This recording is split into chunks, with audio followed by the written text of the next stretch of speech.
Sejam muito bem-vindos ao podcast Mulheres Sustentáveis. E hoje a minha mulher sustentável, a minha entrevistada, é a Cris dos Prazeres. Zoraide Gomes, o nome original, mas ela é conhecida como Cris dos Prazeres. Foi como eu conheci. E ela é articuladora em rede de projetos de impacto social.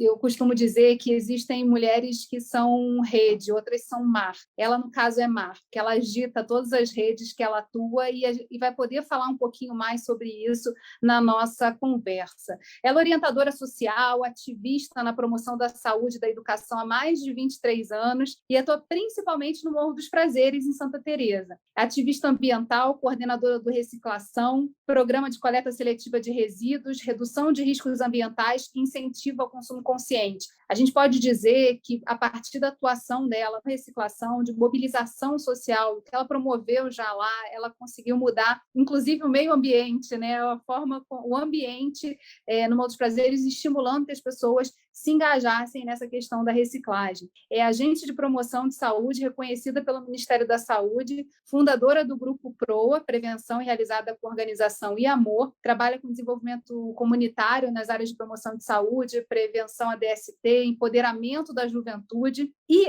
ela é presidente de Relações Institucionais do Instituto Precisa Ser, atuando atualmente com o Vai na Web. Vai na Web foi premiado recentemente num projeto internacional em que ela atua desde o ano passado, requalificando também a força de trabalho para encarar os desafios da indústria 4.0 e incluir definitivamente as mulheres nesse tema da tecnologia. Então, Cris, conta um pouquinho para a gente como é que começou essa trajetória, né? Como é que foi o momento que você se entendeu ativadora da capacidade do coração das pessoas para a ação, para o que precisava ser feito? Obrigada, Geisa, obrigada. Eu acho que ter espaços não só de fala, mas de projeção para mulheres é fundamental, né?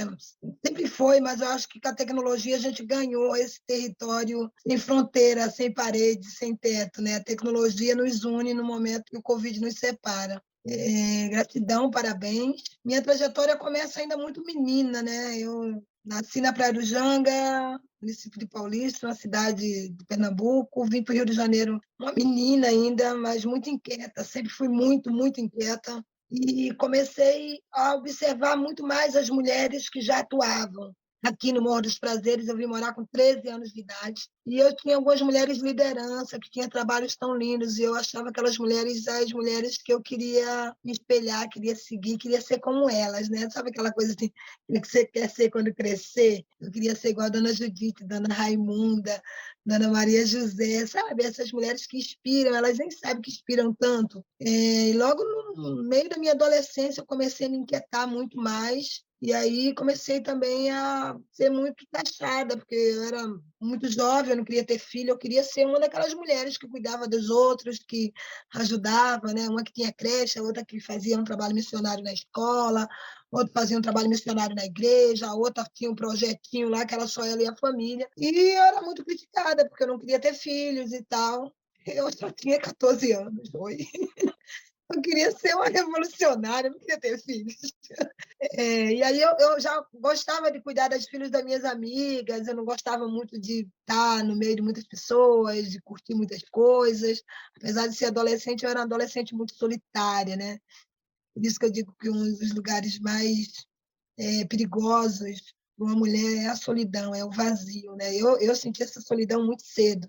E aí eu preenchi a minha solidão ajudando crianças, filhas das minhas amigas, que tinham a mesma idade que eu. Porque eu não queria ter filho aos 15, 16 anos de idade. Eu fui mãe ainda muito jovem, aos 18 anos, mas naquela época era uma aberração não ter filho. E aí eu gostei muito daquilo, né? Dei uma parada quando eu tive filho, fui fazer meu papel de mãe adolescente, mas eu nunca parei de me inquietar. E aí, em 92, a gente voltou a atuar forte, pensando como a gente poderia criar um grupo local que produzisse ações de impacto de dentro para dentro. E a gente criou o Grupo PROA.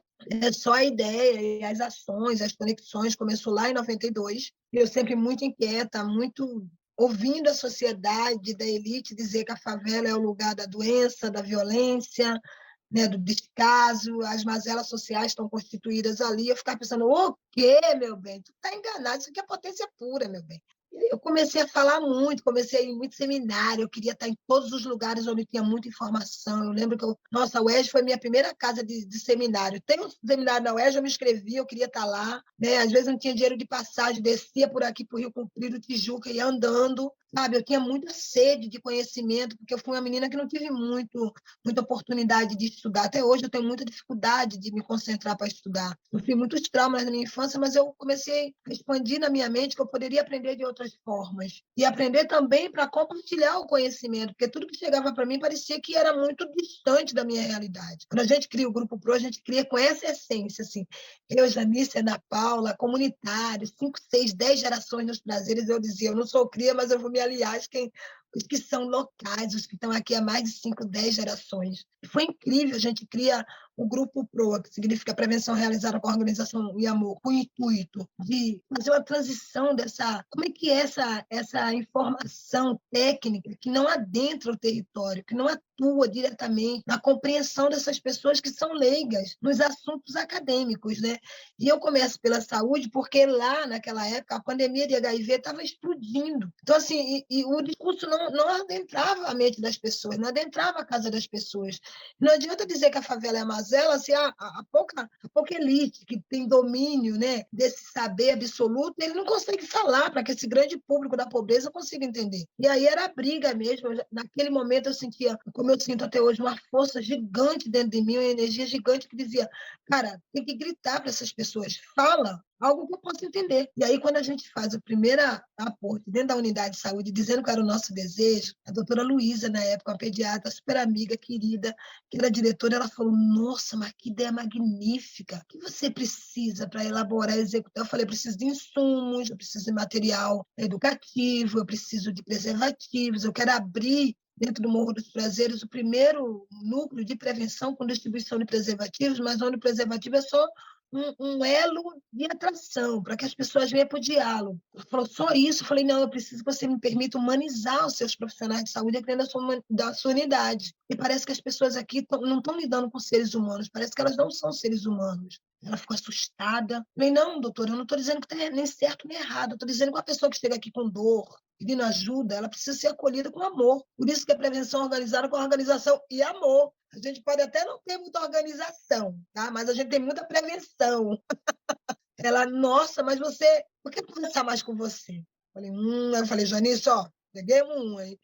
Aí a Janice riu e falou, ai, Cris, você é muito cara de pau. Eu falei, não, cara, mas a gente vai mobilizar as pessoas no alto da favela para que elas acessem a unidade de saúde, para que elas pratiquem o autocuidado, para que elas não se automediquem, para que elas acreditem nos programas do SUS. A gente vai precisar ter pessoas aqui dentro da unidade realmente com muito amor, porque elas já são profissionais. Elas já detêm conhecimento, só que o conhecimento delas não dá o match, cara. A mulher, ela põe a mão na cabeça e começa a escrever, entrega para um usuário um monte de receita de remédio. Não tem diálogo, não tem toque humano, não tem energia humana, é muito robótico, né? A gente não é robô. E aí a Luísa, de cara, abraçou a ideia. Cara, eu acho que, sei lá, 2 anos depois a gente era um fenômeno, e a camisinha era um símbolo. A gente fazia café com conversa o tempo todo, camelô educativo. Na época, o camelô estava tomando conta da cidade do Rio de Janeiro. A gente bolou um camelô educativo, a gente ia para a rua com uma barraquinha, só levando informação para ser compartilhada. A gente sempre entendeu que a informação precisa ser compartilhada. Ela não é imposta, sabe? É algo que é a maior riqueza do ser humano. E aí, bingo, né, Carol? Um bingo de $1 bilhão. E aí é uma questão que você traz que é muito importante, né, da tradução, porque fazer conexão entre mundos precisa ter o papel do tradutor, né, e na verdade, conector dessas pontas, tentando trazer o que os médicos estavam falando, porque quem está ali do outro lado precisa saber para poder se defender e caminhar nesse mundo. Então, isso é um ponto assim interessante, né, que às vezes não ensina na faculdade, nos lugares, o quanto a gente precisa estar nesse papel de tradutora, né? Ensina mesmo. E para a gente foi muito desafiador no início, porque médico não é Deus, né? E assim, não basta ler uma matéria de jornal ou ver um vídeo no tio Google, que também não é médico, que o cara vai fazer o trabalho de autocuidado e se medicar. A gente tinha muita preocupação, foi um fenômeno no início, até hoje a gente consolida. Eu tenho pessoas que até hoje ligam e pedem, Cris, deixa a preservativa aqui na minha birosca, no meu salão de beleza, a galera está pedindo, e as pessoas não acreditavam que a favela em si ia se mobilizar para fazer autocuidado. A gente encontrou algumas ONGs que têm excelência no diálogo da promoção da saúde, como o CEDAPS, que é o Centro de Promoção da Saúde, que sempre trabalhou muito no aporte técnico, a gente precisava muito de orientação técnica, a gente estava muito sedentas de conhecimento, de desejo, de estar se conectando a muitas redes de promotores de saúde. E foi incrível, né? Porque a gente começou a desenvolver as nossas próprias metodologias e tecnologias territoriais. E aí vai embora, porque a ideia é deixar um legado humano. E hoje as pessoas estão aí cuidando da sua saúde. A gente sabe que o maior índice de usuário na unidade de saúde, que fica no centro de Santa Teresa, alguns dos nossos moradores têm que pegar até 2 conduções, dependendo do seu estado clínico, físico. Se for um portador de deficiente, tem que ser 2 condições. O maior índice de usuário é o Morro dos Prazeres, na unidade de saúde de Santa Teresa. Por quê? Porque existe um conector dentro que valida essa coisa não só do SUS, né? Porque todos nós somos SUS, mas principalmente da questão do autocuidado, da validação dos programas de saúde, do como a gente precisa estar saudável para ser bem-sucedido na vida. A gente lá, naquele início, a gente queria que as pessoas fossem mais saudáveis para que elas tivessem mais sucesso profissional. Um profissional que não goza de plena saúde, ele nem consegue ser produtivo e ele ainda se torna um peso para o empregador. Então, lá atrás, a gente já estava olhando para isso. Eu não consigo indicar uma boa faxineira se essa mulher for hipertensa, diabética, sem tratamento. Né? Ela é um risco para esse empregador. Então, a gente fazia um elo, um misto muito de diálogo sobre como eu me coloco no mundo, qual é o meu propósito, qual é o sucesso que eu quero ter, aonde eu quero conduzir a minha vida. Então, por isso que a prevenção é realizada com a Organização e Amor, porque a gente puxa a saúde, mas dentro disso teve muito diálogo, principalmente sobre o mercado de trabalho. A gente fez muitas palestras de qualificação profissional. A gente trouxe o diálogo da família, como a gente prepara os nossos adolescentes, incentivam ele a estudar, que a educação para a gente é uma pauta importante. No momento que o cara sonha e não estuda, ele é um sonhador que ele vai ter que captar fora muita informação para que ele consiga realizar os sonhos. E como é que foi, né? Desenhada e implantada essa plataforma, trabalhando com saúde, fazer essa transição para a sustentabilidade, né? Ou incorporar a sustentabilidade, né, nesse discurso, nesse diálogo com a população?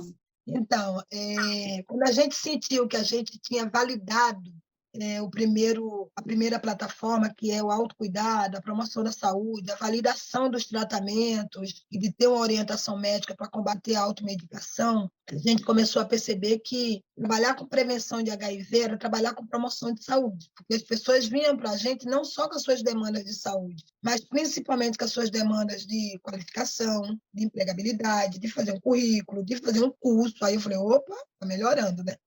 Se eu já saí da casa da doença e estou vindo para a sobrevivência, está melhorando. E a gente começou a ampliar as ideias e também as redes. Né? A importância de ter redes conectadas é fundamental para quem está em território de favela atuando para gerar impacto social. Porque as pessoas não adianta só dar uma cesta básica. Né? Depende do tamanho da família, essa cesta básica pode durar 2, 3 dias. Se for uma família de 8 pessoas, você vai ter que dar a senhora a cesta básica.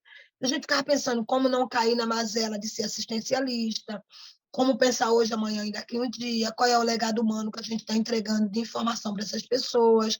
A gente nunca teve só uma faixa etária, então a gente estava atuando na escola, na creche, com a mãe da creche, com a criança, com os pais, né, reunindo os homens para debater questões que ninguém nunca tinha debatido, trazendo os profissionais que estavam fora da comunidade para fazer essa interlocução, de se conectar, para desmistificar o medo. E assim, quem está distante tem um medo da favela, parece que todo mundo na favela é bandido, ladrão, traficante, assassino, estelionatário, tudo que não presta. Quando, na realidade, a gente sabe que a potência que move essa cidade é o morador da favela. Então, assim, a gente tinha tudo muito no desenho, muito claro, para onde a gente quer conduzir essa população. E aí, amiga, quando se trata de qualificação, empregabilidade, orientação profissional, a gente buscou tantas redes. Em menos de 2 anos, o Grupo Pro era conhecido em muitas redes no estado do Rio de Janeiro, redes internacionais, em todo o Brasil, porque a gente queria mostrar para as pessoas, principalmente os moradores aqui dos prazeres, que a gente não se curva, que a gente não tem que ter vergonha de ser negro, de morar em território periférico, em território de favela.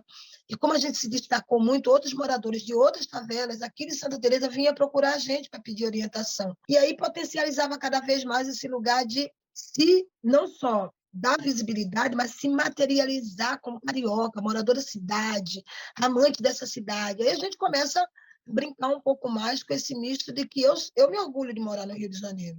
Cara, eu quero um título de cidadã carioca. Quem quiser me dar, eu estou aqui há 37 anos, já posso receber. Eu amo essa cidade, eu quero cuidar dessa cidade. Aí a gente faz esse discurso para as pessoas que nasceram aqui. Aí a gente começa a ter um acerto maior, né? Desse amor por esse lugar, desse amor pelas pessoas que moram aqui, que dividem o território da cidade. A gente sempre traz muito sentimento de gratidão na nossa fala quando a gente está fazendo uma palestra, uma orientação, um grupo de bate-papo. E aí, tipo, sei lá, 5 anos depois a gente era totalmente consolidado, 10 anos depois a gente cresce, a gente começa a ser referência para outras favelas, para outras redes, para outros municípios do estado. A gente começou a ativar muito a participação, a gente participou desde a ECO 92 lá atrás, passa pelo Rio Mais 20, vai para o Fórum Social Mundial, vai para dentro de todos os fóruns que a gente tinha possibilidade de estar ali, né, bebendo de diferentes conhecimentos com muitas pessoas, porque, de verdade, a gente acredita profundamente que a informação é a maior riqueza, o conhecimento é a maior troca.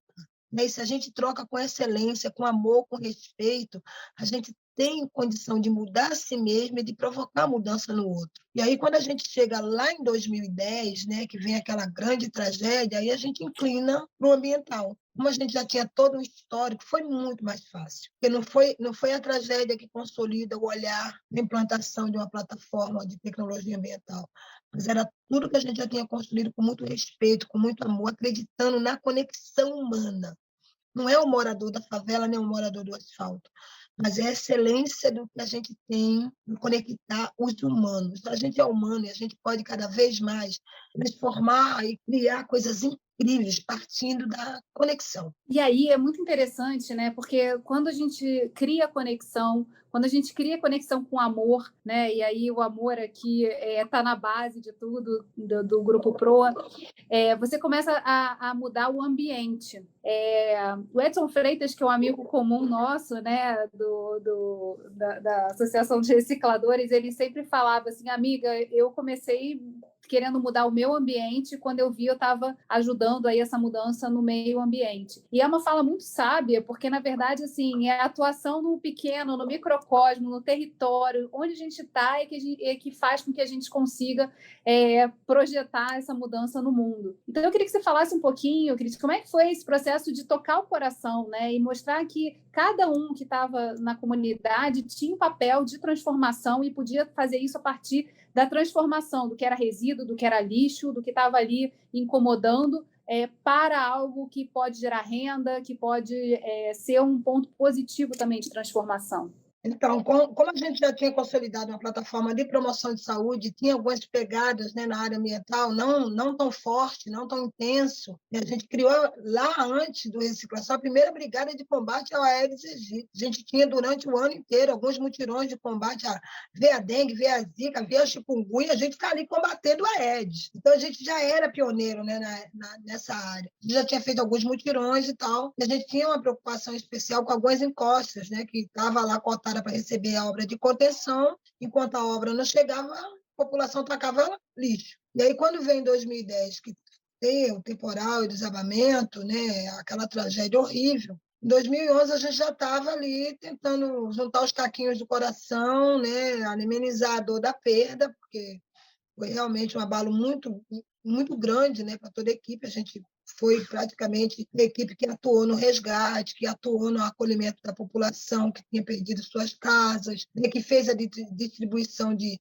doações, muito grata a todas as pessoas solidárias. A gente teve equipe de apoio, jornalista, muitos voluntários. A gente teve uma ameaça de remoção num momento de muita dor, enquanto a gente estava enterrando os nossos mortos. Então, tudo aquilo, Geisa, ficou muito dentro de um processo de dor, né? E a gente tem uma tendência a curar a dor com a boa ação, né? O melhor remédio para a dor é o amor. É uma prática mais sensível, né? Uma prática mais suave. Então, a gente chegou a um consenso como equipe que toda aquela dor, toda aquela memória muito triste, a gente tinha que transformar em algo muito bonito, para validar todas as vidas que a gente perdeu aqui, sabe? Para respeitar todas as famílias que vai viver eternamente com aquela dor.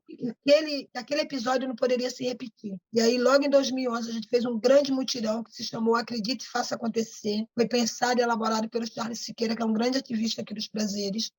Nesse mesmo decorrer, a gente estava elaborando ali uma plataforma, dialogasse com toda essa dor, mas com toda essa vivência, com toda essa experiência, e que a gente estava num momento de muita transformação. A gente se aliou às nossas redes, a gente fez um mapeamento de riscos socioambientais, com participação de 35 jovens, a gente perguntava para todos os moradores de quem é esse lixo, de quem é esse lixo, de quem é esse lixo, aquele lixão que desabou e que ocorreu a tragédia, de quem era aquele lixo, como é que vocês olham para isso, para a gente ter uma ideia de como a população olha para o resíduo, né? De quem é a responsabilidade sobre isso. A gente foi falar com o poder público, a gente foi buscar orientação com as cooperativas, o Edson, inclusive, que você citou, é um grande parceiro nosso, foi um grande mentor em toda a elaboração, junto com muitos outros pares. A gente criou um GT de trabalho para falar um pouco da perspectiva para onde a gente queria conduzir. Eu ganhei muitos nãos, as pessoas, principalmente os técnicos, que não entendem o que é os territórios, dizem, não vai dar certo, não vai dar certo, não vai dar certo. Ele dizia, vai dar certo, vai por mim que dá certo. Imagina, morador de favela fazer coleta seletiva, separar resíduo, vai dar certo. Imagina, você não vai criar uma moeda verde, você não vai trocar por comida. Não, ele tem que botar ali porque ele vai entender que ele está cuidando do ambiente. Não é porque ele vai ganhar água em troca. Ele pode ganhar, ele já ganha, ele tem água com a mãe terra, ele dá alimento para ele.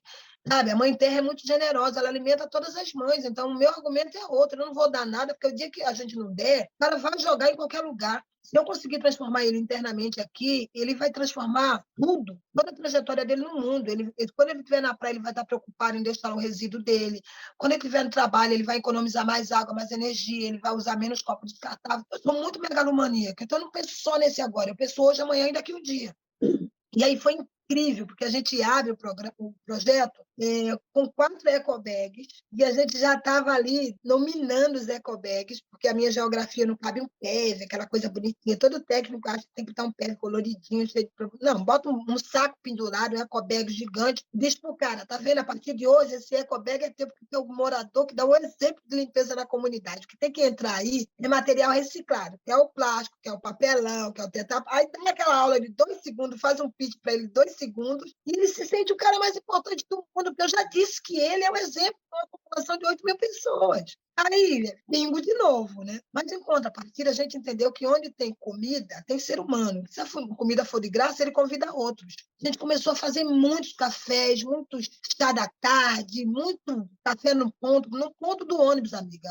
A entrada principal, a gente botava um café da manhã, uma mesa de café da manhã para fazer as campanhas, para diálogo. Muitos voluntários participando. Só a cultura do diálogo. Só perguntando para as pessoas como a gente estava se vendo no planeta e se a gente tinha coragem de guardar o nosso lixo produzido em casa dentro da nossa casa, né? Durante um mês. Eu tinha moradora que dizia assim, se eu guardar o lixo lá de casa, minha filha, uma semana eu não entro mais em casa. Minha casa é muito pequena. A casa faz lixo demais. Não sabe, são essas pegadinhas, são pitadinhas de informação de uma forma muito genuína, né? A gente criou um bingo ecológico, já que a cultura do bingo era uma coisa muito forte naquela época. E o bingo, as pessoas têm que trazer material reciclado, então, para isso, eles tinham que guardar tudo em casa. E aí eu fazia sempre contando de 8 a 14 dias para testar quanto ele conseguia gerar de resíduo e como ele ia começar a se impactar com o próprio resíduo que ele estava gerando. E as cartelas, era tudo trocado ali. Em cada sorteio, eu estava ali falando sobre o óleo de cozinha usado, o dano dele no meio ambiente, como a gente pode economizar água, como a gente pode economizar energia,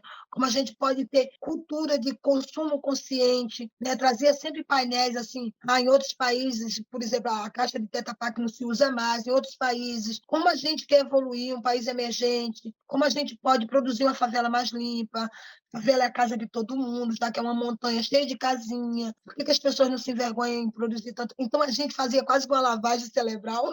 Era muito bom, a turma da cachaça chegava para junto, os bêbados ficavam lá, cachorro, papagaio, periquito. Assim, foram muitos diálogos que trouxe as pessoas para um lugar muito genuíno. E hoje, por exemplo, a reciclação roda desde 2013, eu não tenho nenhuma preocupação. E a gente ensinou a fazer compostagem caseira, a gente ensinou que a gente produz muitas sementes, a gente ensinou a fazer reuso. Então, eu não tenho 1, 2, 3 R, eu tenho todos os R que eu quiser ter. Eu sou o ambiente sou eu, onde eu estiver. Então, a gente tirou o meio, a gente deixou só o ambiente. A gente criou uns trocadilhos aí de diálogo e fez um sentido gigante. Quando você conversa com algumas pessoas, elas falam, nossa, minha patroa quer te conhecer, Cris, porque eu mudei lá, que ela fala, menina, você não deixa uma luz ligada, você ensabou a louça toda para enxaguar tudo de uma vez. Como você está economizando até na minha casa, sabe? Até as pessoas que não faziam coleta seletiva nos seus apartamentos, as domésticas começou a falar que o condomínio poderia lucrar muito, vendendo material reciclado para melhorar o condomínio, porque ela não aguentava mais subir de escada, porque o elevador estava sempre quebrado, porque não tinha dinheiro. Você imagina como a gente vai reverberando, sabe, Geisa? Eu tenho barraqueiros que monitoram para mim, principalmente a Praia do Flamengo, que é onde vai mais moradores prazeres, como é que eles estão se comportando. E eu também vou lá e frequento, eu vi as pessoas catando coisas que não era nem elas que tinham colocado na areia. Olha que coisa linda, sabe? Os meus ônibus em Santa Teresa, que era cheio de coisas jogadas dentro, as pessoas já estavam se importando. Se alguém deixava um biscoito cair, passava o pé em cima, se alguém largava lá um copo de guaravita. Porque é isso, a gente tem, de fato, o poder de mudar a gente mesmo e mudar o outro, mas é através das nossas ações. E é o processo de mudar a si para mudar o próximo. Porque se é possível a gente se mudar, a gente se tomar consciência do que está fazendo, do que a gente pode fazer melhor, passar a se importar, né? Eu acho que o que você relata é justamente isso, né? A pessoa passa a se importar com o lugar que ela está, se entende ser ativo, e isso é contagioso. Contagioso é um contágio do bem, né? Que é baseado no exemplo e na potência que você identificou muito cedo, né? Ter o território para poder reverberar para outros espaços. Então, assim, é muito interessante esse relato e o trabalho do Reciclação, justamente porque ele vai, né, da criança até o vovô, né? Todo mundo está envolvido. É um trabalho comunitário, assim, por dentro, né?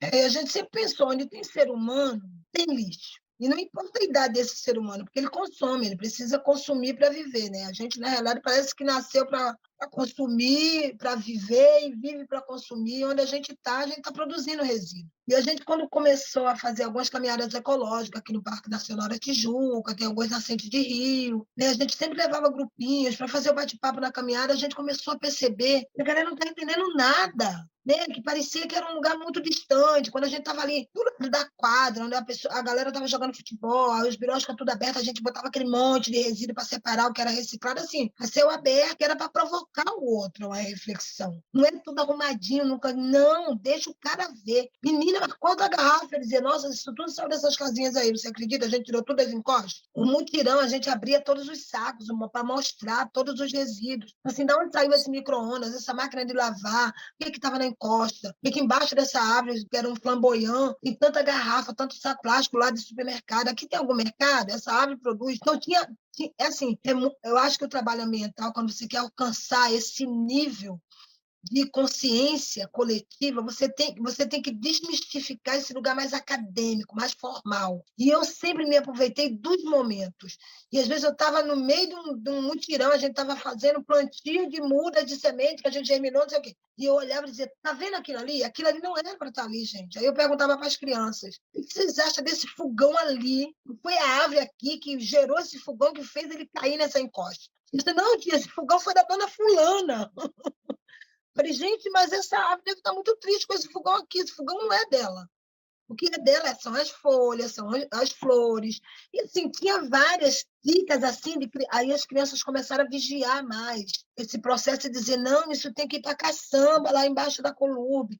Ah, a tia Cris, o tio Genival falou que isso é sucata, isso pode vender, tio, o senhor pode ganhar um dinheiro com isso. Então, todo o processo, durante mais de 5 anos, foi feito muito no elo de compreender qual é o meu lugar no mundo, né? Como é que eu estou interagindo com o ambiente, qual é o impacto que eu causo e qual é o impacto que ele causa em mim, o que ele me dá e o que eu devolvo para ele. Então, a gente sempre gostou muito de falar em metáfora, mas que tinha total sentido. E hoje, o resultado disso tudo é que a gente tem da criança ao idoso cuidando. Ele coleta, ele vende, ele reutiliza, ele transforma, sabe? Então, assim, o quão bom é o resultado, né? E não é uma coisa rápida de fazer. O que é rápido de fazer é pensar qual é a proposição de diálogo que você vai começar a ter a partir do momento que você se ilumina. E trabalhar também essa questão de qual é o produto viável, né? Que é um pouco o tema da inovação. Como é que eu começo, experimento,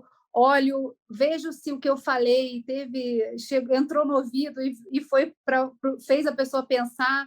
se não deu certo, qual é a outra estratégia, qual é o outro evento que eu vou fazer para que aquilo vá chegando às pessoas. Então, é um processo muito de observação. Queria saber com você, Cris, como é que foi o contactar, né, esse projeto já desenvolvido, ter contato com o Instituto Lixo Zero e com toda essa discussão que também reverbera internacionalmente, né, que a primeira vez que eu te vi foi num evento internacional do Lixo Zero, e você movimentando lá com os gringos, contando, né, sobre a história do Morro dos Prazeres e movimentando toda essa agenda para que a gente pudesse ter no Rio de Janeiro uma mobilização sobre esse tema, para abrir a cabeça de mais pessoas. Como é que tem sido, né, esse processo?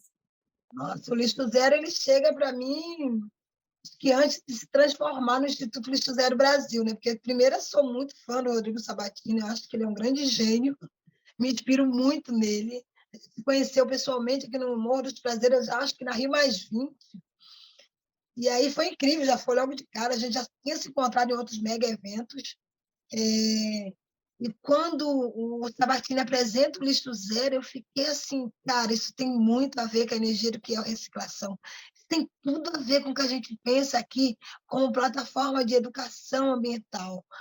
Ai, Sabatini, eu quero aprender mais sobre o Lixo Zero.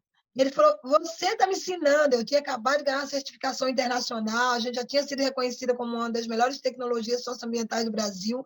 Ele falou, Cris, a gente cria sinergia e se une porque a gente pensa o ambiente de uma forma muito igual.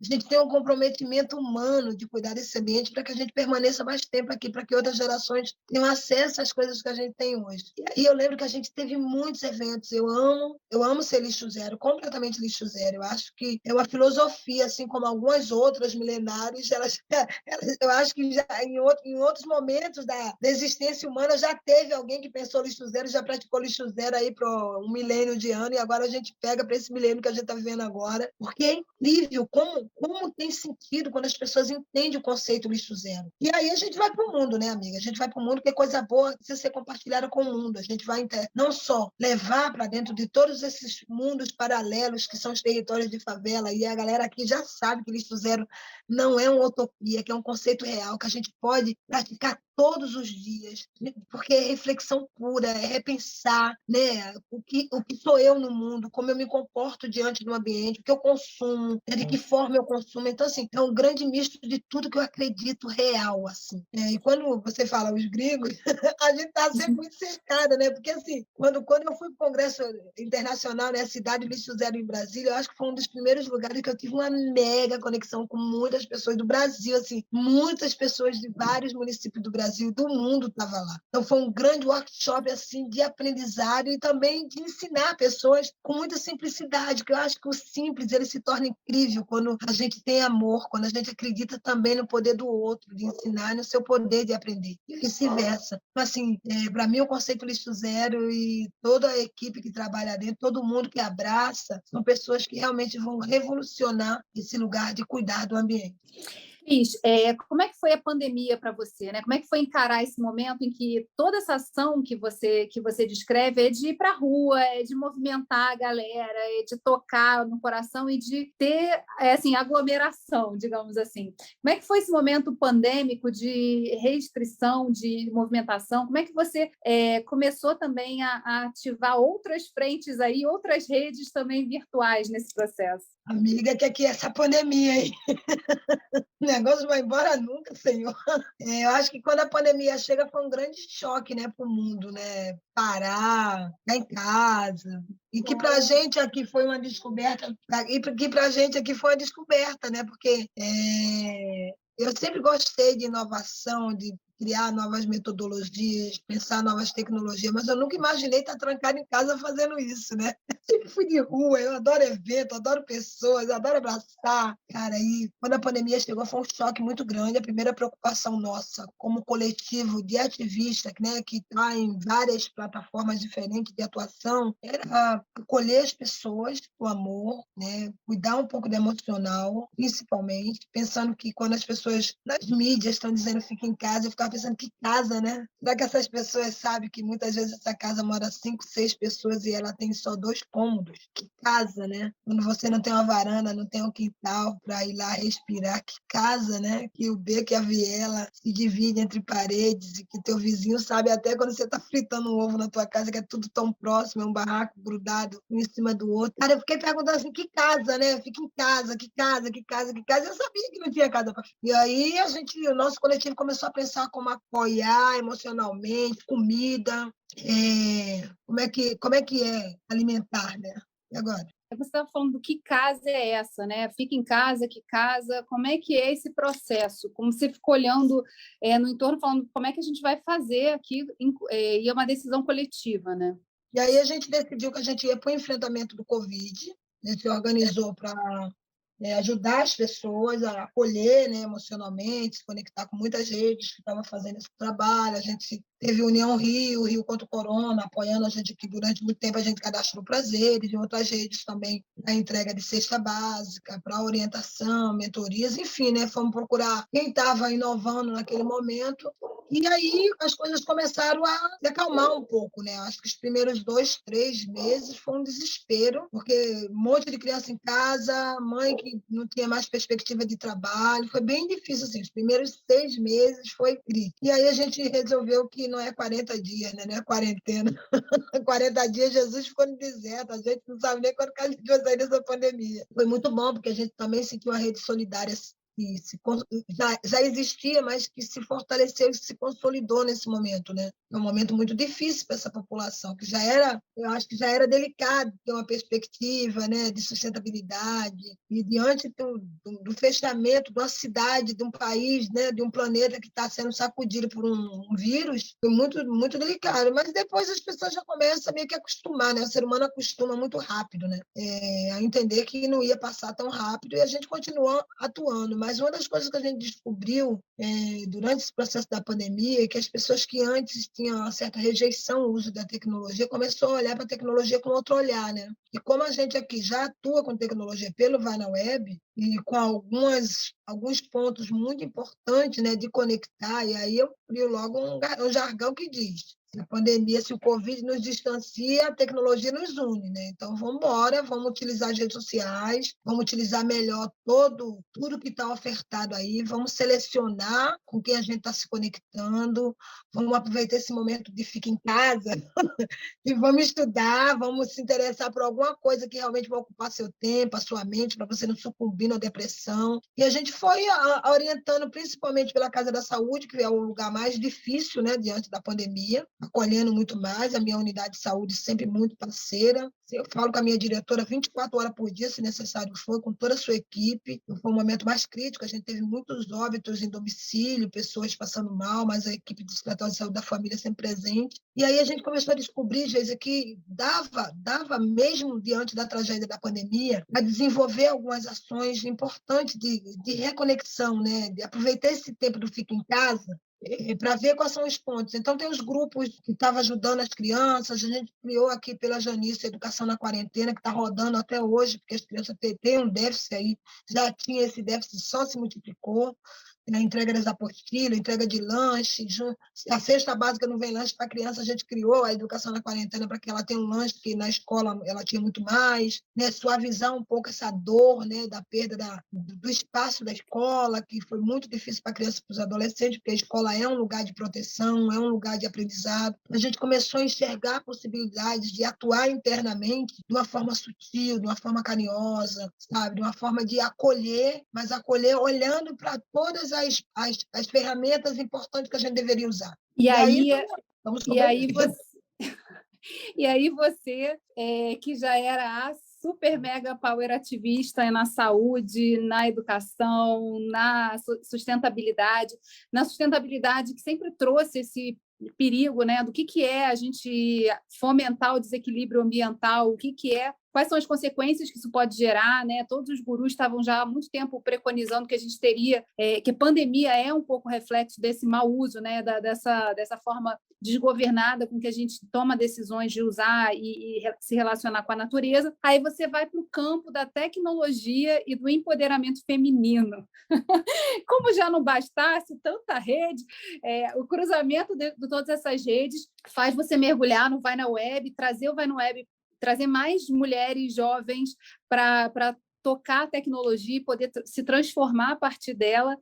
E esse trabalho é premiado mais recentemente no Museu do Amanhã, num evento que aconteceu no início de outubro de 2021. Vai lá, está lá no palco, no Museu do Amanhã, Cris dos Prazeres, com uma galera, movimentando essa questão aí das mulheres na tecnologia, que é uma agenda também super importante e que está sendo discutida, mulheres na ciência, mulheres na tecnologia, mulheres onde elas quiserem estar. E aí, só assim, para a gente caminhar nesse mundo, né, da sustentabilidade, como é que foi esse processo e como é que tem sido também a experiência, né, de trazer mais mulheres para essa roda, mais mulheres para essa discussão, de ver nos olhinhos das jovens que talvez nem almejassem estar na faculdade, olhar como oportunidade, como espaço delas, sim, para elas crescerem também profissionalmente. Vai Web chega na minha vida no final de 2015. Eu tinha acabado de receber um reconhecimento internacional, um reconhecimento internacional pela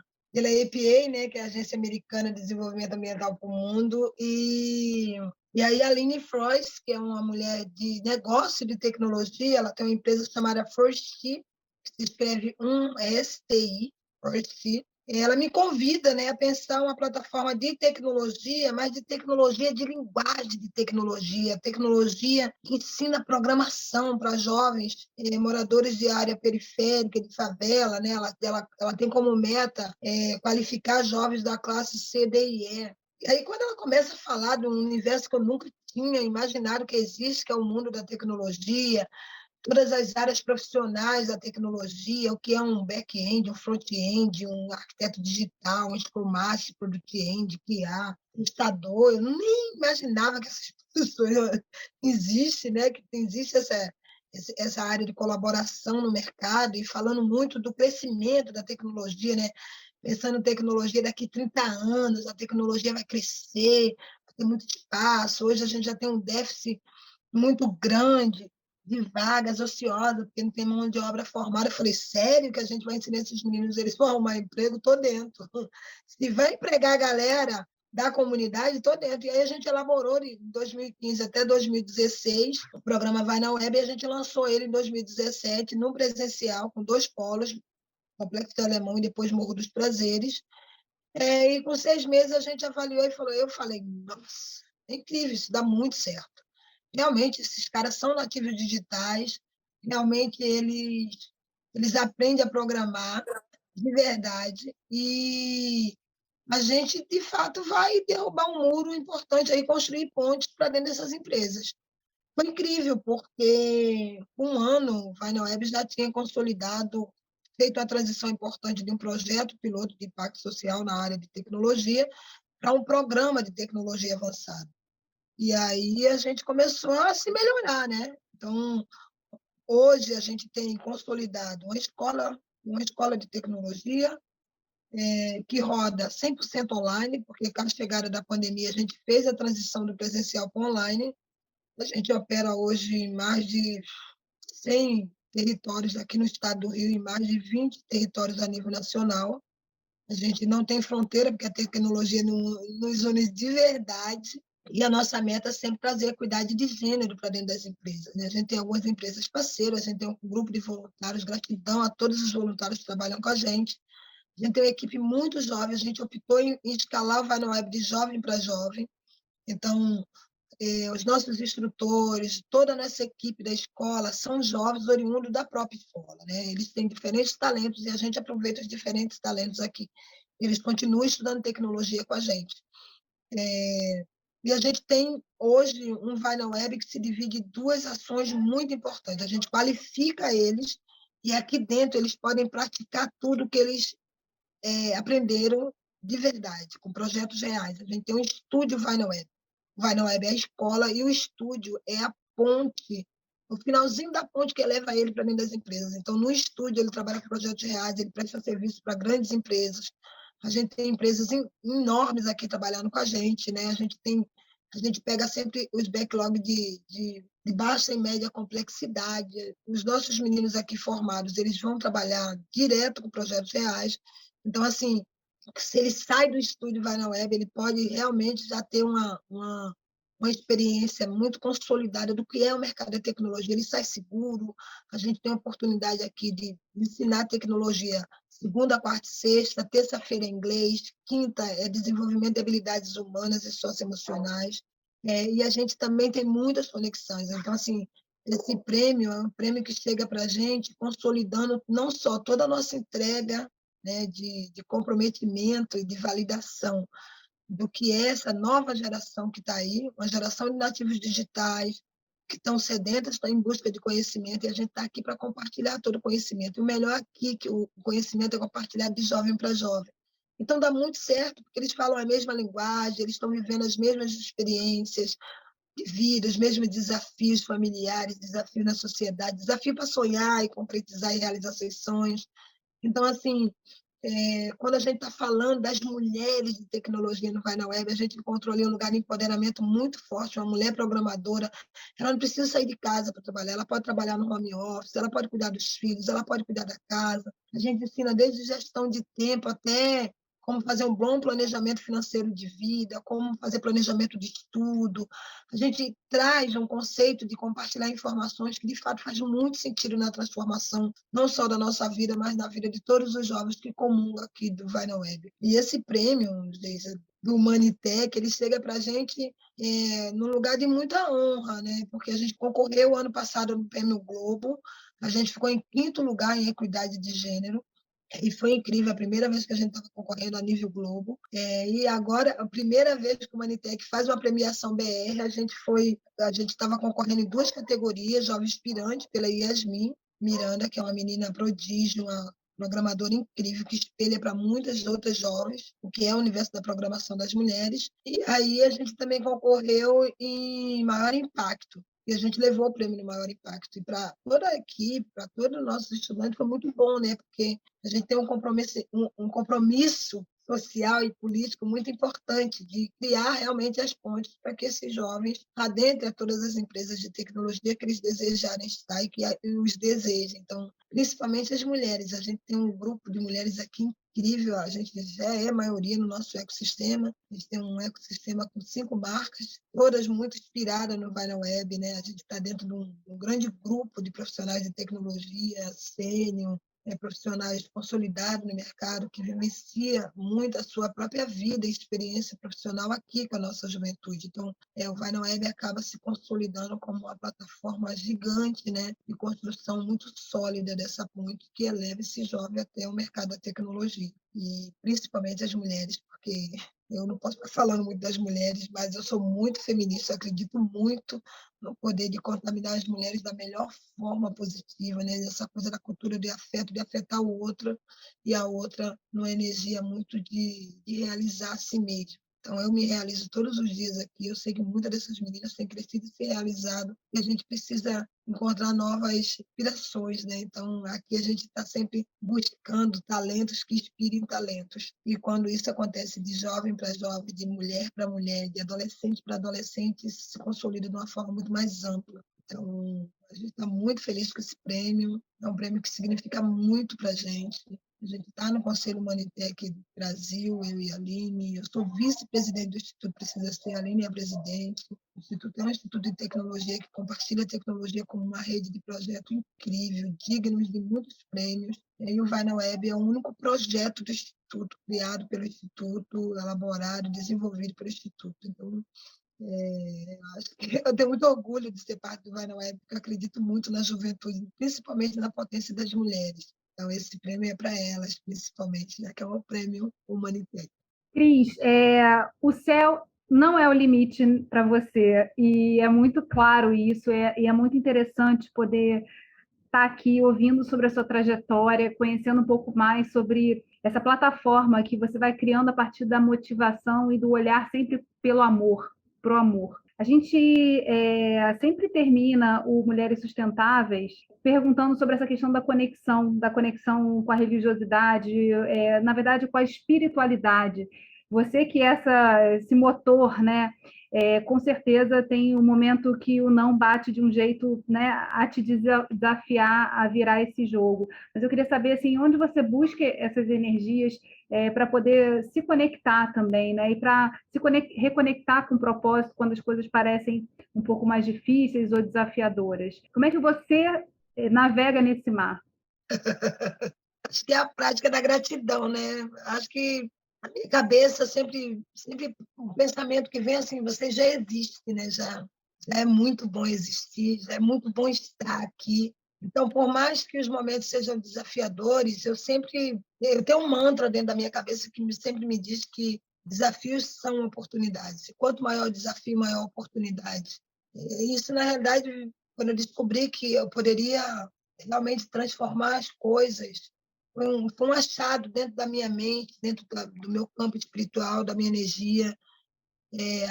A tendência é que as coisas não vão dar certo sempre, porque se elas não tiverem a tendência a não dar certo sempre, a gente nunca vai ficar numa zona de conforto. Então, o desafio vai me tirar da zona de conforto e eu vou, de todas as maneiras, mudar minhas perspectivas de olhar, sabe? É tão imediato, né? Já ficou tão mecânico dentro de mim que as pessoas falam, cara, você não tem problemas? Eu tenho muitos problemas.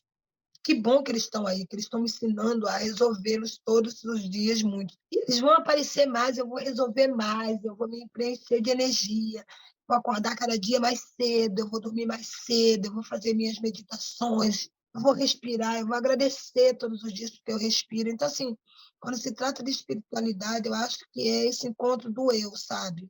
Que é uma prática onde a gente se distanciou muito. Talvez a pandemia ensine a gente, já que mandou a gente ficar em casa, a gente ficou sem emprego, a gente ficou sem perspectiva, talvez fosse esse reencontro, né, desse eu que respira, que nem lembra que pode respirar fora do automático, né, pode respirar consciente, pode agradecer por um prato, o melhor prato que tiver na mesa ou o mais humilde naquele momento diante dos olhos de quem vai degustar, mas é alimento. Então, assim, agradecer pela vida, agradecer pelo que conquistou, né, projetar lá na frente. Eu sempre digo, valide cada microconquista. Não celebre só as grandiosas, sabe?